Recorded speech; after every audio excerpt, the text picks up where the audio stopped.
Welcome back to Manny's Game Room. Today I'm going to take you on a tour of our home arcade. I'm also going to show you some tips and tricks on setup, installation and storage. But before we do that, can you take the time to like my video and subscribe to my channel because it helps keep me going. Cool. Now that that's done, let's go.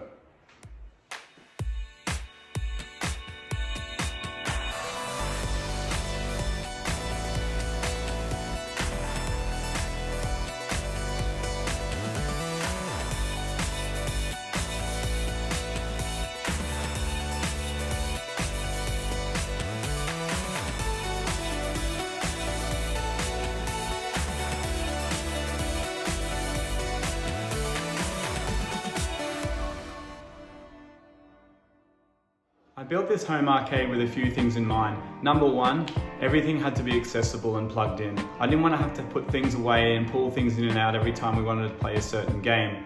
To a degree, there are some peripherals like guitars and guns and things like that, which do go into our storage cupboard, but they're easy to find and you don't have to dig around for them. Number two was we had to be space conscious. So we built a big cupboard on the side there because I wanted the area to be clean and neat and tidy so it could also act as a playroom for my boys.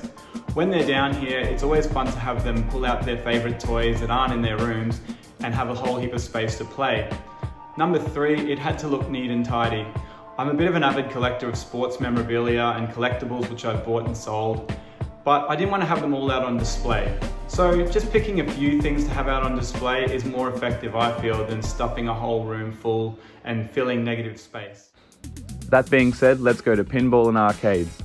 This is the Batman Forever pinball machine released in 1995 by Sega. It is loaded with programming and different mini games. It has heaps of ramps and different gadgets and up kickers that keep you interested and playing it over and over again. I've still never actually finished it. The artwork and side art on the machine are actually really well done and tie in with the movie's comic element. It looks really cool when you have it all lit up at night too, because I've got super bright LEDs in there.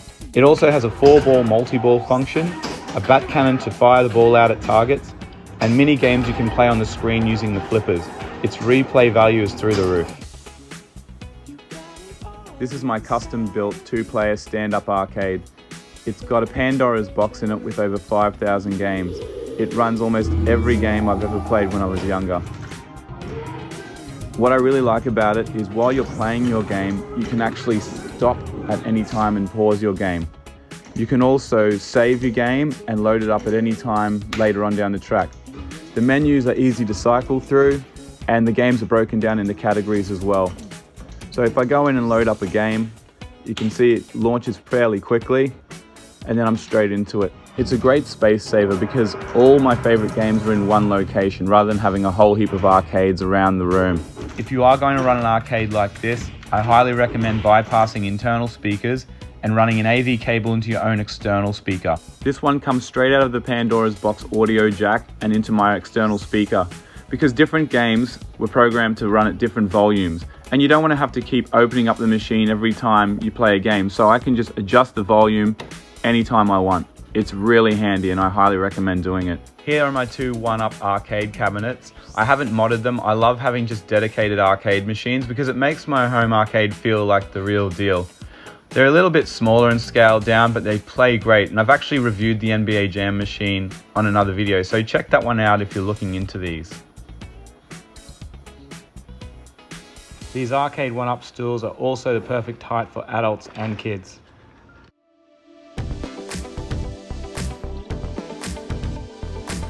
I'm running all my consoles on an old plasma Panasonic TV, but it does a really good job and it has a whole heap of different AV and HDMI ports. I really need to tidy up those wires at the back or put some board there to hide them away because they look a little bit untidy. Other than that, everything runs perfectly here and I think it's set up in a really logical way. I have an Amiga computer here as well, which runs off a composite.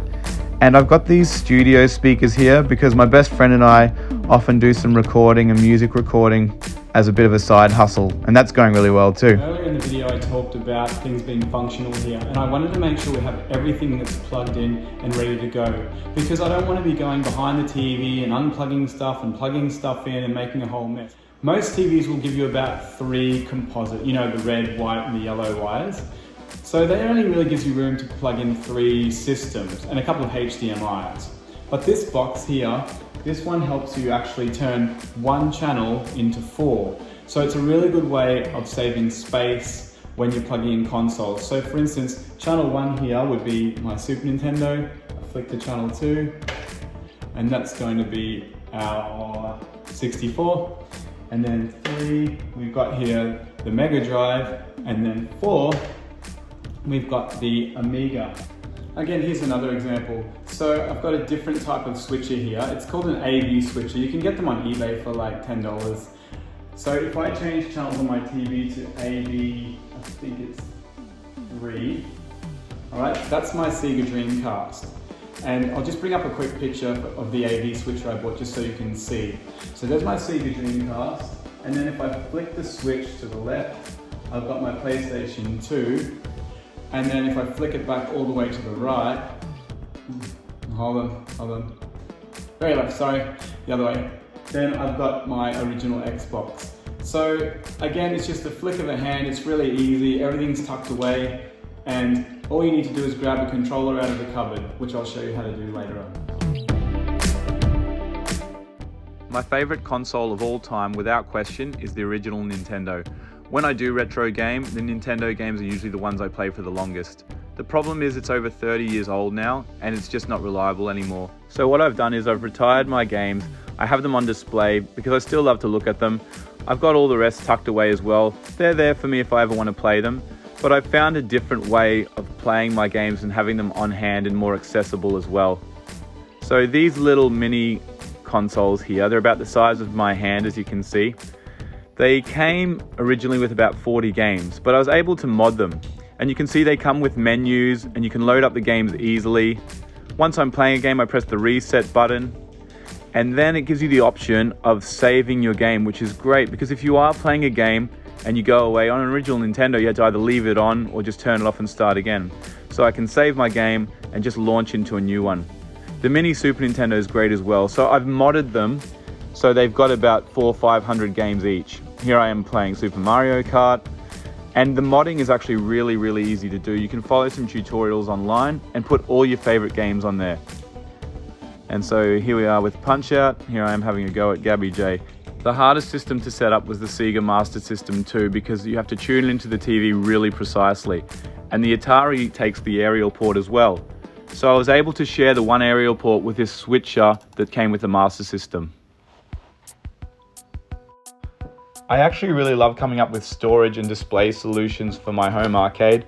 This cartridge holder is actually an old lipstick or makeup rack.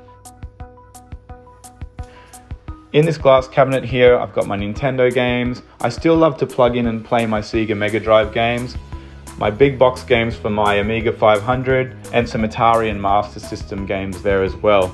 These Coleco arcades still work too. This is our large 3-panel storage cupboard. It holds the boys' toys and all the boxes and little bits and pieces for our games and little peripherals. I bought these shoe boxes from Kmart and they house all our controllers. So I've got a Nintendo section, a Sega section, a PlayStation section, an Xbox section, and one for bigger joysticks. I love this joystick. There's nothing better than playing an Amiga with an 80s joystick like that.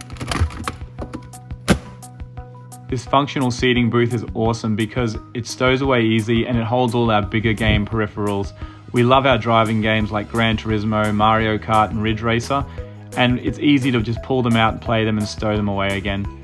Upstairs we have our PlayStation 5 and Nintendo Switch hooked up to a Denon soundbar and our 75-inch screen. The boys just love it up here. Thanks for taking the tour with me. I hope you enjoyed it and learned something new.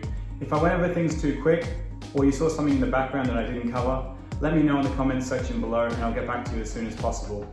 Stick around because I've got a lot more videos coming up, including good game reviews for kids, Sinden light gun reviews, sporting memorabilia buying and selling, and much more. Thanks for watching and good luck.